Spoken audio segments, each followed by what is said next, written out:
Assalamualaikum warahmatullahi wabarakatuh.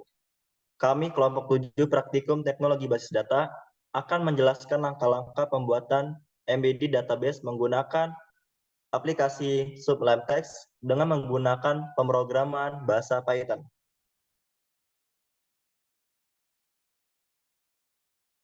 Sebelum memulai presentasi kami, saya akan memperkenalkan anggota tim kami. Yang pertama ada saya sendiri, yaitu Bandara Sarin. Lalu yang kedua ada Deborah Febrina. Lalu yang ketiga ada Sandi. Dan terakhir ada Topik Romansyah. Pada presentasi kali ini, kami akan menjelaskan mengenai installing aplikasi SQLite. Lalu bagaimana cara membuat database menggunakan Sublime Text dengan bahasa pemrograman Python dan juga ada connectingnya dengan SQLite. Lalu ini merupakan aplikasi yang kami gunakan, yaitu pertama ada Sublime Text, lalu ada SQLite, lalu ada bahasa pemrograman yaitu Python. Untuk teori yang kami gunakan itu adalah database, yaitu merupakan kumpulan data yang disimpan dengan sistem tertentu dan saling berbeda.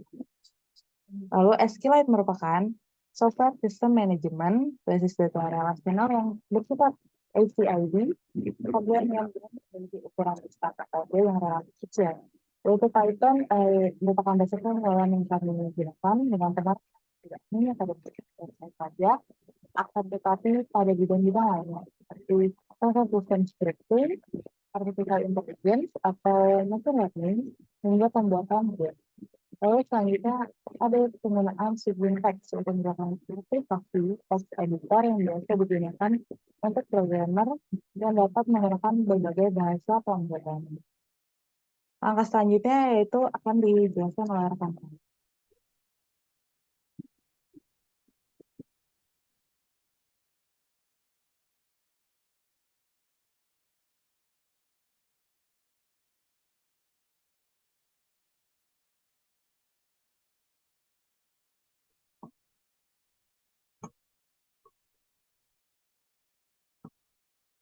Oke, selanjutnya akan saya jelaskan bagaimana caranya install Sublime Text, Python, dan SQLite. Pertama-tama, kita akan mendownload file Sublime Text terlebih dahulu di website resminya yang tertera pada screen. Lalu kalian tinggal mengklik download ini. Setelah itu kalian bisa memilih versi sesuai dengan yang ada dalam laptop kalian. Karena saya menggunakan Windows, maka saya akan memilih Windows. Setelah itu, kalian download Sublime Text-nya. Nah, nanti dia akan terdownload. Karena saya sudah memiliki aplikasi Sublime Text-nya, maka akan saya lanjutkan mendownload Python. Nah, untuk mendownload Python, kalian bisa mendownload di website resminya juga, yaitu yang tertera pada screen saya. Lalu kalian tinggal klik Python, download Python. Setelah itu kalian ada tulisan download di sini. Kalian bisa pilih lagi sesuai dengan laptop kalian. Nah, lalu pilih Python versi 3.11.2. Setelah itu kalian klik maka akan terdownload. Lalu selanjutnya saya akan mendownload SQLite-nya. Sama seperti tadi, kalian cari website resminya terlebih dahulu. Nah, setelah itu kalian klik SQLite download page. Maaf, maksudnya yang di bawahnya, yang SQLite homepage. Nah, lalu kalian tinggal download. Nah, karena saya sudah memiliki filenya, maka tinggal saya install SQLite-nya. Nah, untuk menginstalnya kalian klik dulu aplikasinya, maksudnya file yang akan mau diinstal. Lalu kalian klik yes ini. Nanti akan muncul seperti ini. Kalian tinggal next saja sebenarnya. Jadi tidak perlu mengutak-ngatik lagi. Nah, tinggal next. Nah, yang ini kalian klik I accept the agreement. Terus next lagi. Yang ini tetap di yes. Lalu next lagi. Ini langsung aja yes. Langsung next lagi. Setelah itu nanti akan terinstall.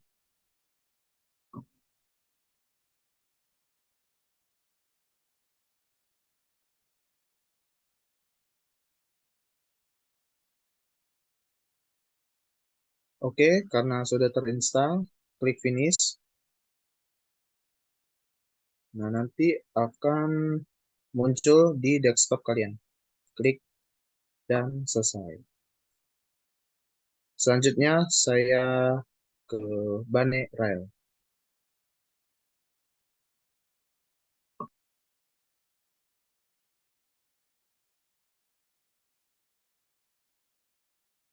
Langkah selanjutnya itu pembuatan code untuk membuat database.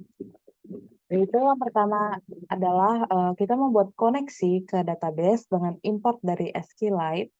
Lalu selanjutnya kita mengkoneksikan dengan database yang kita menggunakan dengan menggunakan nama properti yang kita gunakan sebagai database. Lalu selanjutnya pembuatan kode yang membuat objek kursor. Lalu selanjutnya kita akan membuat tabel. Pembuatan tabel ini hampir sama dengan kita bagaimana kita membuat database atau membuat tabel pada SQL yang biasa dengan create table if not exist dengan nama tabel yang kita akan gunakan. Kita menggunakan nama mahasiswa. Lalu selanjutnya itu ada pembuatan kolom. Pembuatan kolom ini kita pertama gunakan nama kolom yang ingin kita gunakan. Lalu selanjutnya tipe data apa yang akan mengisi kolom tersebut. Itu seperti ada integer, teks, terus ada varchar, dan lain-lain. Lalu selanjutnya kita akan memasukkan value data ke dalam tabel dengan menggunakan insert into mahasiswa ini nama tabelnya, lalu values, dan ini merupakan values yang ingin dimasukkan pada kolom-kolom tersebut dan berurutan sesuai dengan kolom yang tadi kita isi pada saat membuat tabel. Dan harus sesuai dengan tipe data apa yang kita gunakan. Lalu selanjutnya kita menggunakan fetch cell sebagai mengambil seluruh record hasil query. Lalu merecord sini dengan print name, nama prodi, dan alamat sesuai row-nya. Lalu selanjutnya itu mengeksekusi query untuk mengambil semua data dari tabel mahasiswa. Selanjutnya itu menampilkan data dengan print tadi, seperti tadi. Ada name, nama, prodi, dan juga alamat. Langkah selanjutnya itu menghapus data yang akan dijelaskan oleh penampil. Baik, selanjutnya menghapus data dari tabel yang telah dibuat. Yang pertama kita menggunakan fungsi cur sama dengan con.cursor, yaitu adalah database yang telah kita buat di atasnya. Kemudian kita menggunakan fungsi lagi, membuat fungsi cur.execute dengan mendelete dari data mahasiswa, di mana data yang akan kita hapus ini dengan berdasarkan NIM, yaitu 1204500101, di mana kita akan menggunakan perulangan berdasarkan row di cur.execute dengan menselect dari tabel mahasiswa. Nah, di sini akan kita print dari 25. Nah, 25 ini adalah batasan tipe data yang akan ditampilkan dari data mahasiswa. Kemudian memprint berdasarkan NIM dari kolom 0, kemudian memprint nama dari kolom 1, kemudian di print prodi pada kolom 2, kemudian di print pada kolom alamat. Maksud saya print fungsi alamat dan di row 3. Nah, selanjutnya membuat tabel di database dengan fungsi execute dengan meng-create table jika tidak exist mahasiswa dengan name tipenya itu integer, primary cannot null, dengan nama tipe datanya adalah teks, kemudian prodi dengan tipe data teks. Nah, selanjutnya kita akan melakukan commit perubahan dengan menggunakan fungsi commit. Selanjutnya kita akan menyisipkan data ke tabel secara manual dengan menggunakan fungsi cure execute dengan insert to mahasiswa, diantaranya adalah NIM, nama, jurusan dengan values, contohnya adalah 1204500051 dengan nama Taufik dengan jurusan sains data. Nah, selanjutnya kita akan melakukan commit perubahan dengan menggunakan fungsi count.commit. Nah, selanjutnya kita akan melakukan perulangan while untuk membuat menu yang terus muncul hingga pengguna dapat memilih untuk keluar dari program tersebut. Nah, bisa dilihat bahwa perulangan yang kita lakukan ada 3. Yang pertama dengan fungsi 1 yaitu input data mahasiswa. Kemudian jika ingin memilih 2 dapat memilih lihat data mahasiswa, dan jika jika sudah selesai dapat memilih 0 untuk keluar dari program. Jadi misal kita menginput data mahasiswa dengan pilih satu akan ditampilkan misal nama, NIM, kemudian prodi. Nah, setelah kita masukkan data mahasiswa tersebut, kita dapat melakukan pilihan 2 dengan melihat hasil data yang telah kita buat dari inputan tersebut. Nah, jika sudah dilihat, maka kita dapat memilih 0 untuk keluar dari program. Oke, selanjutnya akan dijelaskan oleh teman saya, Deborah. Oke, di sini tuh kita akan melakukan penyisipan data ke dalam tabel dengan inputan, atau biasanya itu di dalam database itu kita sebut dengan DML, Data Manipulation Language gitu. Nah, jadi di sini itu kita akan menggunakan beberapa fungsi. Nah, terlebih dahulu kan di dalam program Python itu harus ada fungsi yang kita definisikan. Nah, di sini tuh kami mendefinisikan untuk karena kami ingin menyisipkan data, pasti ada yang diinputkan seperti itu. Jadi kami coba membuat definisi inputkan. Kemudian itu di definisi inputkan itu untuk keluarannya adalah input data mahasiswa. Nah, itu untuk penginputannya itu kami buat ada 3 data yang perlu untuk diinput, untuk masukkan data kami membutuhkan ada 3 inputan. Nah, contohnya kita ingin masukkan 1 data mahasiswa gitu ya. Berarti di data mahasiswa ini perlu ada 3 penginputan, yaitu NPM atau NIM, kemudian itu nama, kemudian itu ada prodi. Nah, setelah itu adalah urutan untuk penginputannya. Ketika kita memasukkan inputan data mahasiswa, maka kita perlu memiliki NIM, nama sama prodi. Nah, setelah itu urutannya jangan terbalik-balik, karena kalau kita terbalik program akan error. Nah, itu ketika kita udah melakukan penginputan, maka kita ingin execute. Execute ini maksudnya menyisipkan. Jadi insert itu dalam database itu artinya untuk untuk menyisipkan kalau ada penambahan data. Insert into mahasiswa, sisipkan data ke dalam tabel mahasiswa, di mana urutannya adalah NIM, nama jurusan, atau karena di sini tuh kami NPM sama NIM sama. Setelah itu maka ada penginputan. Artinya penginputan itu permintaannya nanti kayak gitu, teman-teman. Oke, lanjut. Makanya setelah udah ada penginputan program, karena itu perlu disimpan atau perlu kayak di-update datanya, maka di-commit ini untuk konfirmasi atau untuk menyimpan perubahan. Setelah itu, kita di sini melakukan perulangan while true. Jika pilihan kita itu benar, maka dia akan memberikan 3 pilihan. 3 pilihan itu apa? Untuk inputan yang pertama, seperti yang sudah dijelaskan oleh rekan saya tadi, Sandi juga, untuk inputan pertama itu adalah untuk menambahkan data. Untuk menambahkan data, untuk inputan pilihan yang kedua adalah lihat data, cukup hanya untuk melihat data aja. Dan yang ketiga untuk keluar dari program. Jadi yang pertama itu maksudnya gimana inputkan data. Contohnya kita udah punya 5 data dalam tabel data mahasiswa, tapi kita pengen nambahin data jadi 10. Jadi kita buat aja sampai 10 inputan. Jadi inputkan data mahasiswa, karena tambah 5 lagi untuk jadi 10 data mahasiswa. Ya udah, kita nanti ketika kita run program, kita inputkan 1, masukkan data mahasiswa dari NIM, dari nama, dan juga prodinya. sampai ke data ke-10 seperti itu. Nah, tapi kalau kita udah menginputkan, kita mau melihat apakah datanya benar-benar sesuai dengan yang kita inginkan, maka kita dapat ini masukkan inputan adalah 2. Dan ketika kita udah selesai melakukan running atau program itu udah selesai kita gunakan, kita tinggal inputkan 0. Seperti itu dia.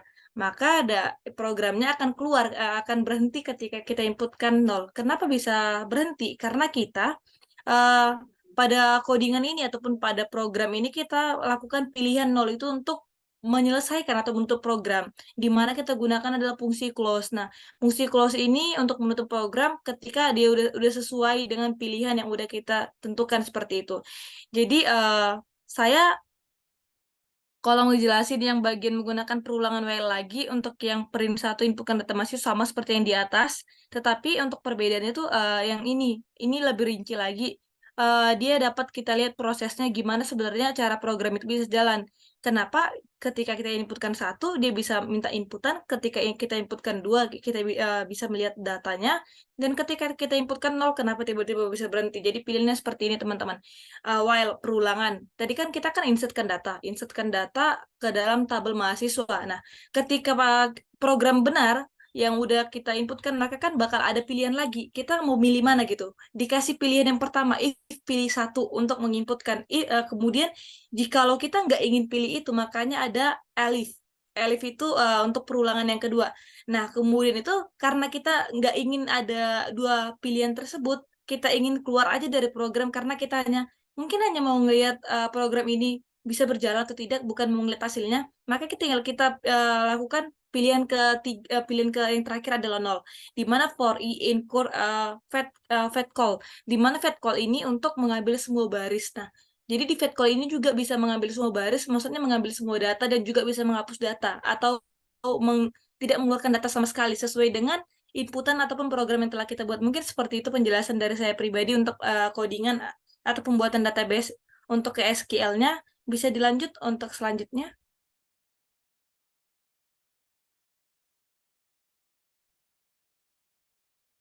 Langkah selanjutnya kita dapat menjalankan program tersebut menggunakan command prompt.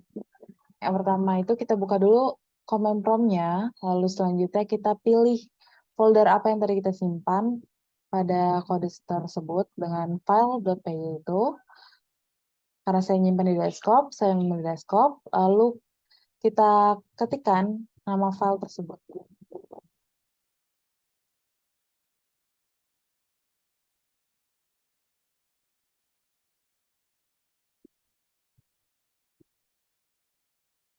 Setelah diketik, kita udah bisa enter. Nah, selanjutnya itu akan loading dan akan keluar program tersebut. Jalan program tersebut. Berikut hasilnya dari codingan tersebut. Berikut data-datanya. Terdapat data-data mahasiswa.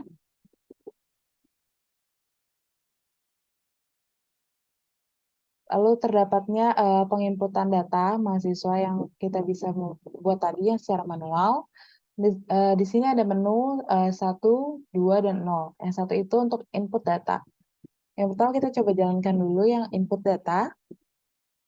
Kita ketikkan saja 1. Di sini kita ada perintah masukkan di mahasiswa. Kita contohkan saja.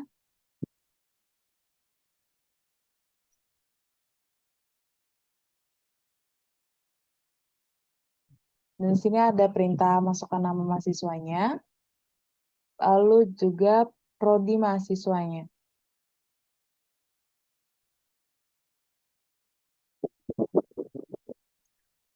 Untuk mengecek apakah inputan kita itu masuk atau tidak, kita bisa lihat data pada menu lihat data mahasiswa dengan mengetikkan 2, lalu enter. Di sini kita bisa lihat bahwa inputan data kita tadi masuk, ada di ke-6. Lalu setelah itu kita juga bisa untuk keluar dari program dengan mengetikkan 0 untuk keluar program. Maka program langsung terhenti.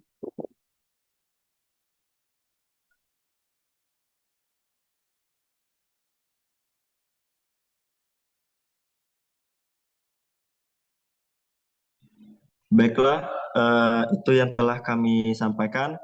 Mohon maaf apabila ada kesalahan pada penyampaian kami. Kami mohon maaf. Terima kasih. Kami tutup. Wassalamualaikum warahmatullahi wabarakatuh.